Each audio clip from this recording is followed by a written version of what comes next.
Hello, I'm going to talk about the rough draft, which is the next assignment you're going to do for the project. So basically, this rough draft will have every single part of the paper. You're going to write the paper as you normally would, write any paper. Um, but it's a statistics paper, so it's a little bit different type of writing than you might be used to. It'll also include all the components of the final project except the confidence interval, which we will not discuss until chapter 6. So you will have to include that chapter 6 confidence interval in the conclusion of your paper.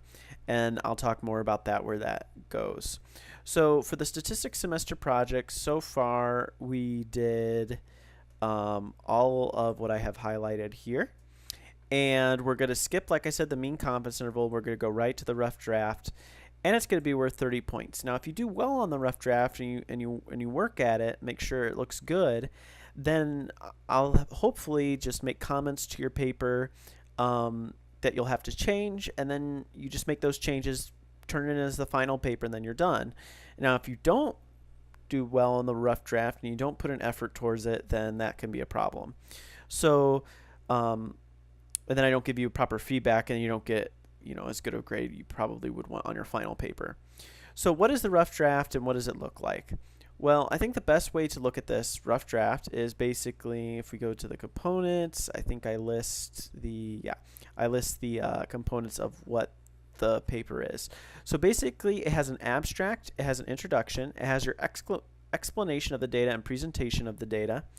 So this includes your, you already did this. You already explained how you collected the data, what your data is about. You already put your data, and actually the frequency table and histogram and chart I like in the descriptive statistics section. But either way, you already did this. And then the descriptive statistics, you already did that. You already made your charts and graphs, like I said, and you already made your table of descriptive statistics. So really the main part of the paper, this is like your largest part of the paper, and chosen data point. You already did that as well. So this is like the main part of the paper. Really the only things that you need to worry about in the rough draft are the abstract introduction and the conclusion. And then you can copy and paste everything that you've already done and just put it in the rough draft. And like I said, don't worry about the confidence interval for now. You will put that in the conclusion of your final paper later, but don't worry about it for now. So what does that look like? Well, let's look at an example of what people have done in the past. So let's see here. Okay, so this person did a project on shoe size. And what they did is they, first of all, made a cover page. They did this in Microsoft Word, but it doesn't have to be a fancy cover page. You can do this in Google Docs as well. Basically, as long as it has a title that makes sense and your name's on it, then that's fine. All right, but it should have a cover page, and then they have the abstract. Now, if you don't know what an abstract is a summary of the entire paper. So what that means is, because you're summarizing the entire paper, I would advise you write it actually last, even though it's first in your paper. The abstract does not introduce the paper. That's what an introduction does. The abstract, basically, if I read the abstract, I should know what your paper's about from start to finish, summarized. And if I want to know the details about your paper, then I'll actually read the entire paper. But the abstract, you're going to say, like they said, this is about female shoe sizes at CHS. This is what we did with the data. And then some statistics. And actually, I would have liked another sentence like, what was the conclusion based on this data? What did you come up with? I would have liked a little bit more in this abstract, because it really should go from start to finish for the abstract. Okay, then the introduction. Now the introduction, this is where you get to have some fun. Based on your data, I want you to come up with a reason of why you collected this data. Now, you do not need to come up, you cannot say, well, Mr. Smith made me for his statistics class. That's not what I want. So for example, this person says, as a new year of corporate sales is about to commence, the running shoe giant ASICS has requested their statisticians to conduct studies to gain a more accurate description of America's female youth clientele. So this is the reason, ASICS wants, this person's claiming they work for ASICS, they want this data to figure out something about female youth. Why would they be worried about specifically 30, shoe sizes of CHS students? They probably wouldn't be, but it makes it fun. It gives you purpose for the project, and that's what I want. I want you to give purpose to the project. So just introduce, what is your project about? What type of data are you collecting, and why is it happening? That's the main thing. That's the main focus of the introduction, is why. Why are you collecting this data? And make something up. I've gotten really ridiculous stuff before, but as long as it's school appropriate, obviously, you can come up with something fun that relates to you. Okay? The data collection explanation, this is how you collected the data. This person has a very long explanation. Yours is probably not this long, which is fine, but this is where you explain how you collected the data and if there was any bias in your data. And that's basically what you're explaining here.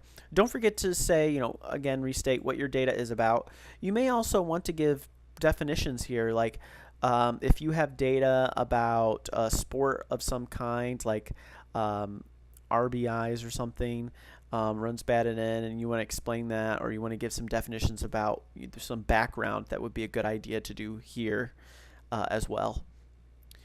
Then we have the descriptive statistics, which you already turned this in or should have done. So you can just copy and paste basically what you did in this section, and then you're done.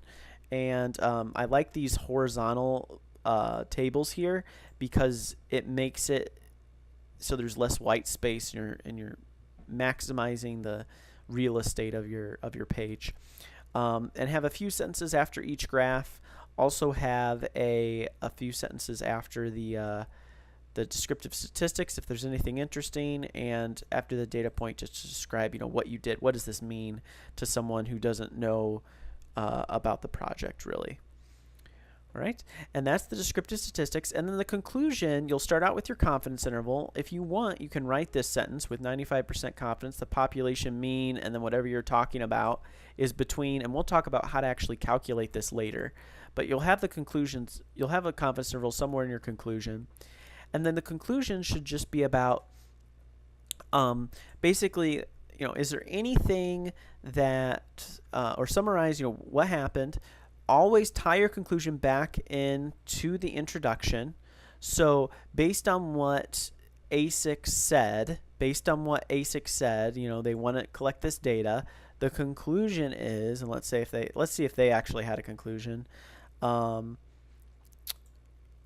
So they say they got the mean, and the descriptive statistics gave ASICS an understanding, so they're tying this back into the ASICS storyline, which is good, and they're tying this back into the introduction story, which is what I want to see.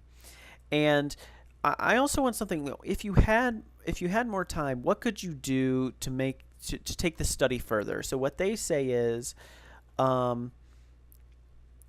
to gain an even clearer picture, ASICS could repeat this study throughout the nation. So kind of simple, but something of like, what could you do if you wanted to find more out about your data? Is there a different variable or a different thing that you would measure about your data set? Or would you, like they say, they repeated the study throughout the nation to gain a clearer picture? This could be done if you had more resources. So what's something you could do to add resources, or to add to your data set if you had the time to do it? And that's basically what you should end with in your conclusion. So once again, you have your cover page. Don't forget that. You have abstract, which is your summary. I would write that last, though, after you do your introduction, because it's usually easier to write a summary after you've done the whole thing. Then do your introduction. The next parts, you should already have pretty much all of this part done, and then your conclusion. So you're really just writing the abstract, introduction, and conclusion for your paper. Few things to keep in mind, and this is important. Don't do personal pronouns, okay? There should be no personal pronouns. I, me, you. Try to avoid pronouns in general, but especially personal pronouns. If you need to, write in passive voice instead. Also, make sure that you are trying to keep your writing as concise as possible. And I made I should have made comments on this as you've been doing a few things like your data explanation and your descriptive statistics. If there's a shorter way to write the sentence, please write it that way. There's not a page limit on this. You know, I feel like English teachers, page limits are just a bad idea because they put a page limit on something, and when the page limit is on something, it forces students to, you know, and I've done this too when I remember doing this in high school or even college. You know, you try to rewrite the sentence so that it uses like 5 more words just so you can get to that, you know, page limit. It's okay. You know, I want you to deliver the information as quickly as possible and as concise as possible. It's easier for me to grade because it's less reading, and it's really how it should be written, right? You want to write something that makes sense and that's not as wordy. And also, more words to explain the same thing generally means more confusion is involved as well. So those are just a few things to keep in mind, and good luck on writing your rough draft.